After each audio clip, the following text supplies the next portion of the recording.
Quad 66. Even if you've never looked at black box logs or looked at plots like this of the noise that we get from the black box, I think I can give you some simple instruction that on this plot here, red is bad, and on this plot here, bright white is bad. And you can look at these two panels on the left and see that these two panels on the left have a lot more noise than these two panels on the right. And usually when we're talking about filtering, there's a trade-off, there's a penalty to be paid. So as we decrease the noise, as we suppress it and filter it out, usually what happens is we increase the filter latency. But if you looked at the labels that I put up here, you can see that in both cases, the filter latency between these two different strategies is actually the same. And that's kind of surprising because this quad is the same quad. All I did was change the filter strategy, but despite maintaining the same amount of filter latency, got much better results in this strategy here than we do on this one here. And the clues to what's going on here is actually in the noise itself. So if we know what we're looking for in the noise, we can say, okay, what type of filter takes care of that? What's missing here that we did over here? And how did we get away with keeping the filter latency the same and have such a much more effective strategy?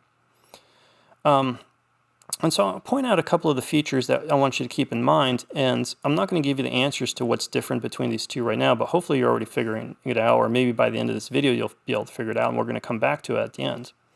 But things I want you to point out. So although overall on the left looks terrible, it actually does pretty well down here at the higher frequencies. So if we look at the noise, it kind of tapers down, and it actually gets pretty decently suppressed down here as we get into the higher frequencies.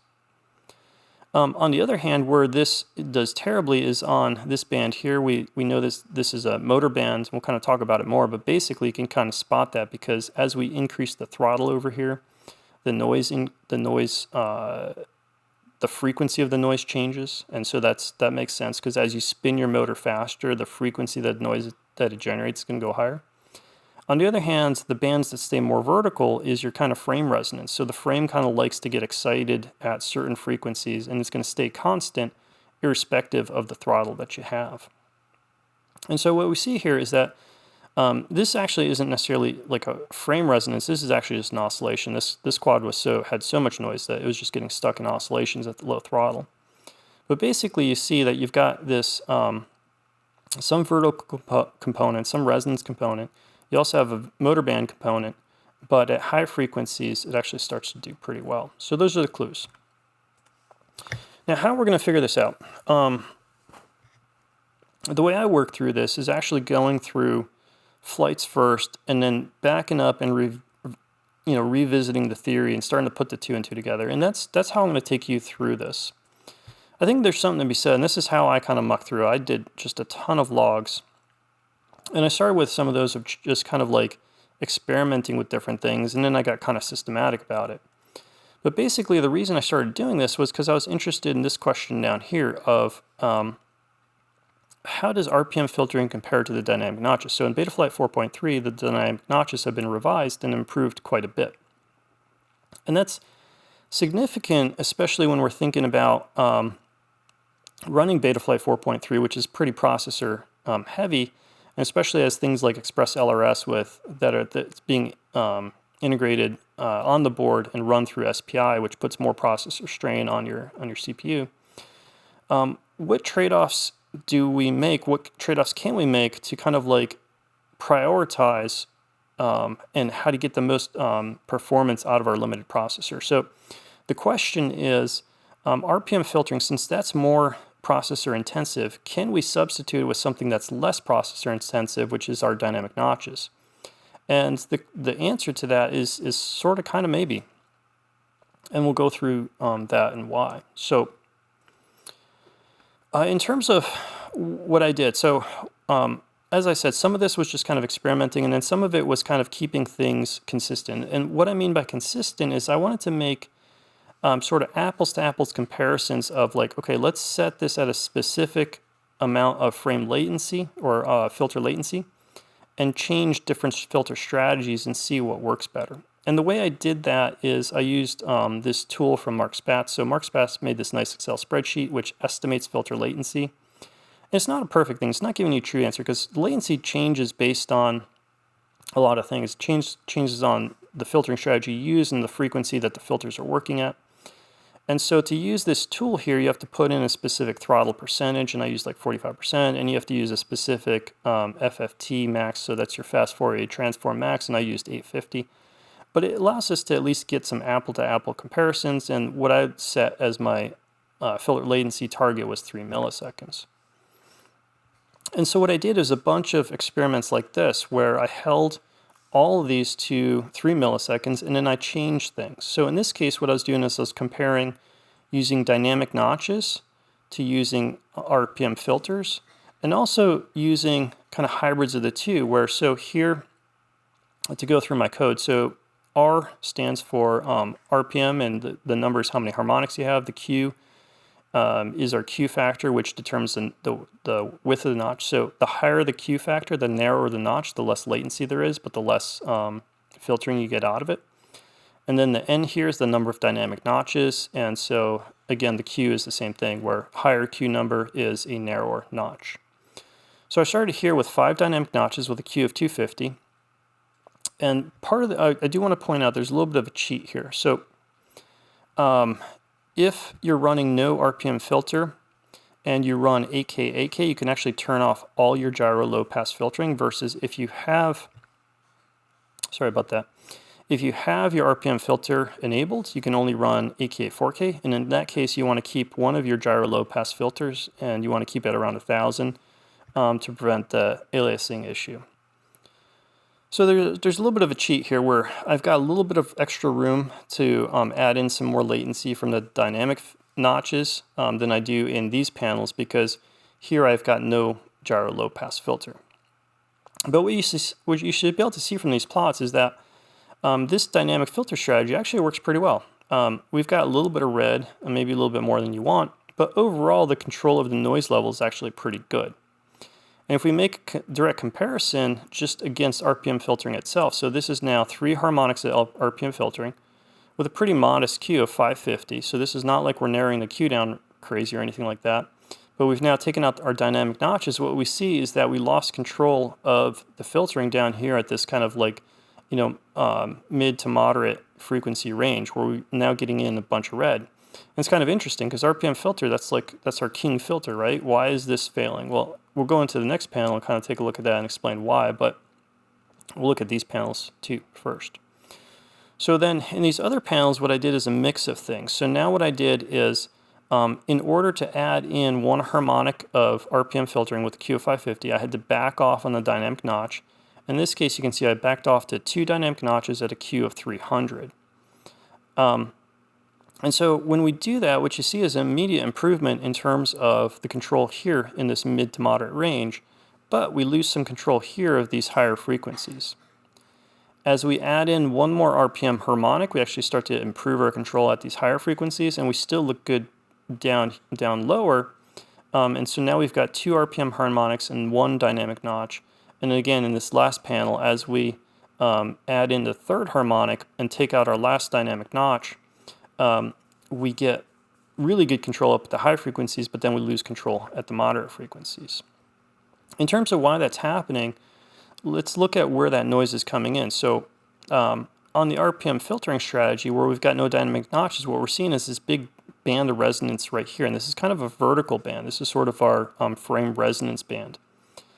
Versus when we're looking at our dynamic notches, we've got actually pretty good control across the board. So we can see a little bit of that vertical resonance, we can see a little bit of that first RPM harmonic, and we can see that we do pretty well. So when we've got enough dynamic notches, these dynamic notches work both on some of this vertical stuff and also on the RPM, and they also, when you have enough of them, they can come down here and grab some of this, help out with this high frequency stuff. However, you can see that if we don't have enough dynamic notches and we don't have enough harmonics on our RPM filter, that's when we lose control over this higher frequency. The reason for that is because we don't have our RPM harmonics to go over here and get these 2nd and 3rd harmonics. And with just 2 dynamic notches, these are going to be mostly focused at our higher amplitude stuff and kind of sitting down here and helping out here and not really getting this higher stuff, higher frequency noise. Once we add in our 2nd harmonic, you can see that 2nd harmonic comes in here and really cleans out that 2nd harmonic of the motor band noise. and I think technically you should actually call that the first harmonic. I think this one's the fundamental, and that's the first. But in Betaflight, you have 1, 2 harmonics, and so that's the reason I'm saying it that way. But what you can see here is once you have that second harmonic, the RPM filter comes in and starts to really get control over this higher frequency stuff. And we still have a dynamic notch, and that's still helping out here and still taking care of our frame resonance. However, here, once we add that third harmonic, you can see that we get great control here because we're knocking out both the second and third harmonics, and we got really nice control up at the higher frequencies. However, we have no dynamic notches left, and now we see this frame resonance band really flaring up. So I thought that was a pretty interesting experiment, and again, all this was at the same filter latency, and you can see the kind of trade-off as we go from dynamic notches to the RPM filtering. And as we get into the theory, we're going to kind of talk about the theory of how these things work and why this is the case. So this is pretty good. And so you might say from this, well, here's our best strategy, let's go with that. Well, unfortunately, there's more things that we can change. So other things we can do is if we look at this plot and we say we want to keep all 3 RPM harmonics because we get nice control out at these higher frequencies. What else can we do to try and keep in some control at what can we do in terms of keeping the 3 notches or 3 harmonics, but having more of these dynamic notches available? So in this case, what I did is I moved 2 things. I moved the Q on our RPM filter, and I changed the dynamic notches and bringing them in and pulling them out. And so I'm going to kind of work through these backwards. So in this case, we have the 3 harmonics and no dynamic notches, and we know that's kind of problematic. So what we want to do is we want to bring in, so what do we have to do to bring in at least 1 dynamic notch? Well, we can tighten up our Q on our 3 harmonics to 800, and we can bring in 1 dynamic notch with a Q of 300, and you can see, boom, look how much that improves things. Just that 1 dynamic notch is coming in here and really taking out this vertical, this frame harmonic noise. And yet, even though we go down to a Q of 800, we're really not giving up a whole lot. So this is a Q of 550. You can see we've got great control here, and this still looks really good out here. Maybe not quite as 100% awesome, but still pretty darn good. On the other hand, once you start getting into a Q of like 1250 on the RPM harmonics, even though we have 3 of them, we start losing control. You can see once we get down to a Q of like 1000, 1250, especially 1500, that's just not enough width of that notch to maintain good control, and it starts to fall apart on you. So when we're looking at balancing things out, it is not worth dropping a Q all the way to, or increasing the Q all the way to 1250 and narrowing the RPMs down too far to where you start compromising things just to get that second notch. And so out of these 3 panels, kind of what I'm seeing is that the best balance is like, okay, let's narrow to something reasonable where a Q of 800 is still effective with the RPM filter, but that gives us enough room to bring in this, this dynamic notch. And there's not a huge value you can see in going from 1 dynamic notch to 2. In this case, at least on this frame, 1 dynamic notch seems to be good enough to clean things up. And looking at that, so the reason that 1 is enough is because, at least on this frame, we kind of have like 1 primary sort of like frame resonance. You can see this vertical band here, and as long as we have 1 or 2 notches, in either case, it does pretty well. However, adding just 1 extra notch for the dynamic notches doesn't really seem to help out a whole lot. What seems to help out the most is by balancing things where we have 1 notch to come in, jump on that, and then we have an RPM filter of Q of 800, which is still wide enough to give us pretty good overall control. But wait, there's more that we can do, right? So how about now we go ahead and try and look at what's the difference between using less notches with wider notches, so on our dynamic notch filter, so this is a Q of 300, versus narrowing our notches, so going up on the Q to a 400 and having more notches. So what this is that we're going from 3 RPM harmonics with 1 notch to 2 RPM harmonics, 2 notches, and then 1 RPM harmonic and 3 dynamic notches. In this panels, we're going from 3 harmonics and 2 dynamic notches, 2 RPM harmonics and 3 dynamic notches, and 3 harmonics, or 1 RPM harmonic and 4 dynamic notches. Sorry, that's kind of a mouthful there.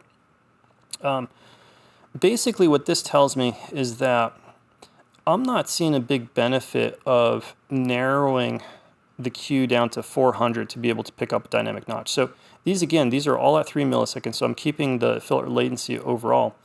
But if I really press myself and I try and do comparisons, so this is your apple-to-apple comparison when you go across the row. So compare this one to this one, compare this one to this one, and again, compare left to right. And so when we're comparing left to right, left to right, left to right, I think overall, I'm probably seeing that I think the Q of 300 with the dynamic notch overall seems to be working better. Maybe the one exception is, in this case, I might rate this panel slightly better than that one. But if we're looking at 3, I would give 2 out of 3 to the Q of 300 rather than the Q of 400. So what I'm seeing from here is our dynamic notch, to be effective, probably really needs a Q of around 300. You get more benefit, I think, in a dynamic notch from having a wider Q than having more dynamic notches with a narrower Q. It just needs the width of that notch to really be effective. At least that's what I think I'm seeing. These plots are going over that same thing. I don't find them hugely more kind of instructive than these up here, so I'm not going to spend a huge amount of time on them. But again, overall, what I think I'm seeing is that I think these 2 panels look a little bit better than those 2 panels where the wider dynamic notch is better than 2 narrower dynamic notches. Okay, so let's move on to another filtering category. So let's talk about low-pass filters. So in this case, this is no longer kind of this apples-to-apples 3 milliseconds, 3 milliseconds. In this case, what you see is on these panels over here on the right is I'm allowing a higher latency. Instead, what I did is I kept everything else the same. So this is 2 RPM harmonics, a Q of 800, 3 dynamic notches with a Q of 400, and all I did is I moved the D-term slider. So I moved from what I usually try and get to, which is a D-term slider of 2, which is very basically the lowest filtering, lowest latency that they allow when you're using the slider. And in this case, I moved it back to the default of a D-term slider 1. And you can see when we do that, it has pretty dramatic effect in terms of the latency, where we go from 3 milliseconds up to 4.4 milliseconds, almost a 50% increase. But there's some benefits there, right? So when we look at these 2 panels, what you see is that the overall kind of distribution of the noise hasn't changed, but it has helped in terms of bringing down both this lower to moderate frequency noise, and then really kicks in as we get into this higher frequency noise. So you can see over here out at the higher frequencies, this looks fantastic out here, where we've cleaned up kind of all this background haziness, and we've also helped out, maybe not as much, but still some over here in this lower frequency stuff. But as I said, there's a pretty big penalty on that. And so that's basically what I'm seeing from the from the flights themselves, kind of like the insights. And so now let's switch gears and start to get into the theory of it. So when we're talking about filtering, what are we looking at when we're looking at these panels? So what we're trying to do is when we're trying to filter, what we're trying to do is separate the signal from the noise. So the signal, and in this case I pulled out a little section of prop wash. The signal is this prop wash of the quad actually moving kind of back and forth.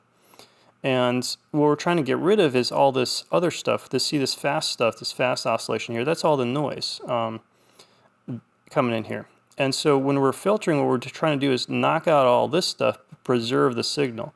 And you can see in this case it does it pretty effectively, where we still have a little bit of this noise, but it's not nearly as bad as it was up here. And we can still see this prop wash where we've got those things. So in terms of how to sort of describe this in a more compact way or more efficient way, what you can do is you can do what's called a Fourier transform on this. So this isn't just kind of a whole bunch of random up and down stuff. What this is actually composed of is a bunch of different cosine waves. So a cosine wave basically just going up and down, and instead of just having one that's going up and down, what you have is you have one that's going up and down real fast, you've got one that's kind of in the middle, you've got one that's real slow, and you've got them of different amplitudes, and you can summarize them by pulling out those components. So you have your biggest component of oscillation is actually, in this case, the signal, and so that's that prop wash. And then you have other different various components of different frequency oscillations and of different amplitudes. And what we're doing with that is when we're filtering, what we're trying to do is we're trying to preserve our biggest signal here, which is the signal we want, which is that prop wash signal. And then we want to knock down all this other noise. And so that's effectively what we're doing, is we're preserving the signal and knocking down the noise. Now, when we're knocking down the noise, we can knock it down also in different places. So this is that same little prop wash thing. And so this is the raw trace. This is your gyro scaled. And this is the filter. And when we look at the P term, you can see the P term is amplifying the noise that's left over. So you can see there's a little leftover noise here. The P term is amplifying a little bit, but not terribly. Versus the D term amplifies it a whole lot more. And you can see that the D term just basically looks like a whole lot messier as compared to the P term. And so that factors in. So when you're doing your filtering, you can kind of think about whether you're going to put it up here before you get to the P term, or you're going to put it down here after the P term but before you get to the D term. And so when I mentioned before that D term slider, that's what we're talking about there. So the first kind of theory of filtering that I'm going to talk about is this low-pass filtering. So the model of low-pass filtering is that what it says is that the noise to signal ratio is proportional to the frequency. So if you're not kind of a math equation person, the drawn out version of that is down here. So basically what this says is, as we go from lower to higher frequencies, at lower frequencies we have higher signal, and as we go to higher frequencies we have more noise. And there's a trade-off to that. And so basically what you do is, if this is your model where you want to say lots of signal at low frequency and a lot of noise at higher frequency, when you place in your filter, you want to basically do the exact opposite of that, where you want to have very little filtering down at your signal, and you want to increase your filtering as you get into the higher frequencies of your noise. But overall, with low-pass filtering, it's a very kind of slow, gradual slope to where you're not kind of making a hard differentiation. And so the more that you want to filter, especially if you get kind of into this moderate range, the more you filter here, the more you're going to start to get that filter down into the signal range, and the more you're going to introduce latency. With notches, there's a very different kind of idea. So up here we were saying this is, our whole model is based on, well, what is the frequency at? Dynamic notches is totally different, where they're not looking at the frequency at all. The dynamic notches instead are looking at the max amplitude. So what the dynamic notch says is that, okay, if we have a bunch of these different peaks, which one is the biggest? Whichever peak has whichever frequency has the highest amplitude, that's our noise, and everything else is signal. And then in terms of the type of notch you're going to put on that, or the type of filter you're going to put on that, you're going to put in this notch, because you're going to say, okay, what's our tallest amplitude? We're going to put a notch on it, and we want to put it as opposite to the noise as possible, and that's how we want to knock it out. And then we want to leave our signal. And what you can see here is that that's quite different from our low-pass filter. Our low-pass filter did this big kind of slow cutoff, where here we're much more focused. RPM is sort of similar but sort of different. So RPM notches, instead, they're not looking at the frequency or the amplitude. They're looking at something totally different. Instead, what the RPM notches are saying is that the noise is equal to the motor frequency. So whatever frequency your motors are spinning at, that peak, that's the noise, and then everything else is the signal. And again, like the dynamic notch filter, if you're kind of modeling this as, like, you're saying there's like this kind of peak, you're going to stick a notch on top of it, and you're going to make it as specific as possible. and then everything else is going to be the signal. There's also one other little variation on that, is that with the RPM notches, it's not saying that there's just one peak. It's saying that they come in this harmonics where you have your primary one, or your fundamental, RPM frequency, and then you have higher harmonics. So as you go up in frequency, you're going to see these bands that pop up at multiples of your fundamental frequency, and they're also going to be smaller. So your fundamental frequency is going to be the biggest one, and then your higher harmonics are going to be smaller and smaller in terms of the amplitude and in terms of the noise you're making. So when you're filtering with your RPM notches, what you would definitely want to do is you definitely want to stick a notch on the first one because that's your biggest amplitude. But then you want to consider, is your second harmonic, is that notable enough that you want to stick a notch on that? And have that same question of like, is your third one also notable and you want to stick a notch on that one as well? So when we're thinking about like how to prioritize our filtering, we have to think about, what's the benefit of it and what's the cost of it. So when we look at our low pass filters, it's a very general approach. It covers it all. It doesn't care. So because you're looking at frequency, it doesn't care. Is it a motor band? Is it a frame resonance? It just says, depending on the frequency, I'm going to cover it all, and it does a good job. It's very robust that way. It's not going to miss a frame, versus a motor issue. The downside of it is because it's that very slow kind of cutoff, it has a high latency penalty. It has the highest one. This is like your least efficient filtering strategy, meaning you're going to take the highest penalty for any given amount of filtering that you do. The dynamic notch is kind of in between. It's a little bit different. So it's got less latency penalty than a low pass filter because you're using notches.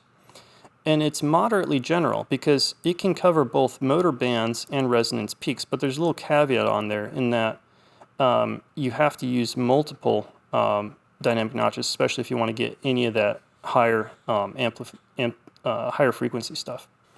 Also, because you're using notches, unless you get them crazy wide, it's really not good for this diffuse stuff. So the low pass filter does really well on this diffuse stuff. It covers all of it. Dynamic notches, unless they're super, super wide, really aren't going to get that diffuse noise. So that's kind of like your motor bearing noise and this kind of like background vibration kind of stuff. So the narrowest approach is these RPM notches. So with the RPM notches, they literally can use the narrowest notch, and so they have the lowest latency penalty. But it's least general. The RPM notch is literally only going to go after the RPM motor bands, and it's not going to cover the other stuff. So it's going to miss your resonance peaks, and it's going to miss all that background noise. So although it's very powerful and effective, it's sort of incomplete. And it's like easy to break if you have a high, it's easy to break the model that it's based on if you have a lot of frame resonance or something else going on. The other thing to consider too is predictive versus reactive notches. So our RPM notches are predictive. They predict, so they say, I don't care, I'm not going to wait for the noise to develop. I'm going to say instantaneously, whatever my RPM is at, I'm going to put a notch on it. And so what's good about having this predictive notch with the RPM filter is that you can use very narrow notches. And if you remember with the panels up above, we're using notches as narrow as with a Q of 800. It wasn't until we're getting into a Q of like 1250 or 1500 that it stopped becoming effective.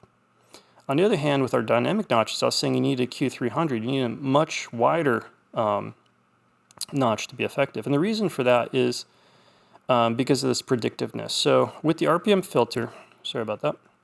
With the RPM filter, it says that as soon as I know what my RPM is, I can throw a notch on it, and I can make it very specific, and it hits it really well. I mean, those plots above are proof that the RPM is really hitting the noise where it's at. On the other hand, the dynamic notch, it has to kind of wait for the noise to develop, and it has to identify it, and then it has to throw a notch on it. And the problem with that is that the algorithm takes some time. And so the notch is always kind of like trailing the noise. The other thing that it's doing too is that it's not, with our RPM, it's very precise. If our RPM is this, the notches goes here. With dynamic notches, it's looking, you got to bin it up. You got to like slice up all your frequencies into these bins and say, okay, which bin has my highest peak, and where do I think my peak is within that bin? And so with the dynamic notches, you're kind of chasing it. You're chasing the noise, And you're also guessing a little bit, okay, you're estimating where is that noise within that bin. And so in order for it to work, you have to have a relatively wide notch compared to the RPM filter so that you can, even though you're not quite on it, you can still cover the noise pretty well. So applying that theory now, let's talk about a couple of these things. So if we have this plot of noise, if we think about the different filter types we have, how can we knock out these different components of the noise? So clearly here, our biggest band of noise is this band here. And we know this is a motor band because as we increase our throttle, that frequency of the noise moves. So as you go to higher throttle, the frequency of the noise increases. So this is our motor band. And we can see one motor band here, we can see a harmonic here. So in terms of knocking out this noise, strategy number one is definitely going to be to throw an RPM notch on that as long as we can use an RPM notch. And that's going to take out this one. And we have a pretty strong second harmonic, so it makes sense at least to throw a second harmonic on it. Now, that RPM filter, it's not going to do much about this peak going up and down here. In order to get rid of this peak going up and down here, this is more of a frame resonance, and this is going to be more that realm of our dynamic notch. A dynamic notch is going to be able to come down here, and it's going to be able to sit on it and find it and help control that. Then in terms of like a lot of this just kind of background haze and fuzz and things like that, especially as we get into this higher RPM range, really what's going to take that out is our low pass filter, because our low pass filter is going to come in, and as we get into these higher frequencies, it's going to take out more and more and more and more. And as we said before too, when we get into these higher frequencies, the RPM filter actually does a pretty good job too. So when we're talking about these higher frequencies, either the third harmonic of the RPM filter, or if you have enough dynamic notches, if you have like 5 dynamic notches, that'll come up here. And then our low pass filter, if you're going to go down that route, that's going to handle this pretty well here too. All right, so getting back to the slide that we kind of led off, what happened here? Well, the clues are here is we don't have control over the first harmonic. This does not look like we have RPM filtering in here. We also don't have good control over some of this resonance that's happening up here. So we don't have good dynamic notches working. Yet we still have good control up here at the higher frequencies. So what's happening here, also we have the same amount of filtering delay. So what's happening here is we didn't use RPM filter, we didn't use dynamic notches. Instead, what we did is we took the same amount of latency that we gained by removing those, and we threw it into a low pass filter. And you can see that the results are kind of disastrous because we said our low pass filters are least kind of efficient form of filtering. So if you're not going after the big chunks of noise and you're kind of using this general approach of the low pass filter, that's why you end up with these big motor bands and this big oscillation and poor control. Yet the low pass filter, once we finally get into these higher frequencies and it starts to really kick in, it actually does a pretty good job at these higher frequencies. And so that's the difference between these two plots, and that's the difference between choosing your filtering strategy fairly well or not choosing it well at all. So let's kind of wrap this up with some summary. So our RPM notches, if you can use them, you really want to use them. The reason for that is because they're predictive. And so because they're predictive and they're instantaneous and they do a good job of hitting the motor band where it's at, you can use pretty narrow cues. And what I'm finding is a cue for these micros somewhere in the 700 to 800 range works pretty well. I haven't found like that cue of 550, it's not enough to pick up, the cover like the motor, the frame resonance. So I don't really see much value of going to a wider notch than this. I think a cue of 700 to 800 is pretty good. And it starts to not be effective once you go up into cue of around 1,000 or so. The main issue though that you got to be careful with it is that it's motor band specific. So it's great for motor bands, but it's not going to work for much else. Because it has such a low latency penalty, and that penalty goes down as you go to the higher frequencies, there's really not much reason not to use 3 harmonics, unless your noise profile is really like frame resonance dependent, and you absolutely need more dynamic notches, really it's probably a good idea to stick with 3 harmonics if you can use them, and probably 7800 on the Q, and that works pretty good for these micros from what I'm seeing. The dynamic notches, these are still really important because they're flexible, because they go after both the motor noise and high amplitude resonance. And so I think it's really useful. In terms of how many notches you need, so if you're using RPM filtering, I think 1 to 2 notches, probably 1 is enough. And I think it's better to err on the side of less notches but a higher Q. And so because it's reactive and because you're estimating where exactly that noise is, I think a Q of 300 if you're using RPM notches, or if you're going 8K, AK and not using any low-pass filtering at all on the gyro, then a Q of 250 is the way to go. Now, if you're trying to avoid RPM filtering, so if you don't want to use RPM filtering and you're going with AK on the gyro and the low-pass filter is off, I think that is a scenario where using just dynamic notches is a viable alternative to RPM notches. To do that, though, you need 4 or more, and I think realistically you need 5 notches, especially if you're not using the RPM filter. But if you're trying to mix and match, if you're trying to combine both RPM filter and dynamic notches, I don't think it's a great strategy to try and use one RPM filter and multiple dynamic notches, because you need like so many dynamic notches to cover that high frequency stuff, because the stuff kind of just settles in. So my suggestions on this is that if with the dynamic notches, use RPM filter if you can, and if you are using RPM filter, you only need 1 notch, maybe 2, and a Q of around 300. On the other hand, if you're going to go for dynamic notches, you got to go all in. You got to go 8K, got to turn off that low pass filter, and then that frees you up to using something like a Q of 250 with 5 notches. Overall, though, whatever way you go with this, there's still less latency than that low pass filtering.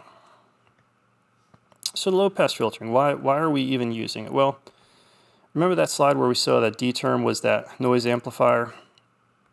That's where the low-pass filtering really keeps it. And we want to keep it on the D term because it just amplifies noise. And we need something that's really robust in general, that's going to cover all the noise types and all the amplitudes. So it's not going to get fooled by missing frame resonance noise, and it's not going to sit there and chase just the highest amplitude peaks. It's going to go across the board. The thing you got to be careful with it is that it's a very high latency penalty. So I showed you just going to the default, we doubled the estimated filter latency. And so, you really want to kind of be cautious with it because it does have a lot of latency. Now, if you're not going all in on the dynamic notch filtering, if you're keeping some RPM filtering and you're running AK 4K or AK 2K, you got to make sure you use that gyro low pass filter. If you're AK 4K, at least 1,000 for your cutoff. If you're AK 2K, then probably dropping that down to 500. So you want to keep that D-term low pass filter on to clean up that remaining medium to high frequency background noise. And my suggestion is, if you need more filtering, so if you take your slider to like 1.5 and you still need more filtering than that on the D-term, I'd really suggest taking a close look at your build. Look at your mechanical factors to see if you can clean your quad up mechanically, because if you're going over a D-term slider of 1.5, you're really putting a lot of latency in there, and I think your quad could fly better by cleaning up some of the mechanics so that you could keep that slider a little higher. Keep the slider, 1.7, 1.8, hopefully around 2. All right, so that's everything I got, start to finish. And that's my Betaflight 4.3 filtering, going from flight all the way to theory. All right, till next time, cheers.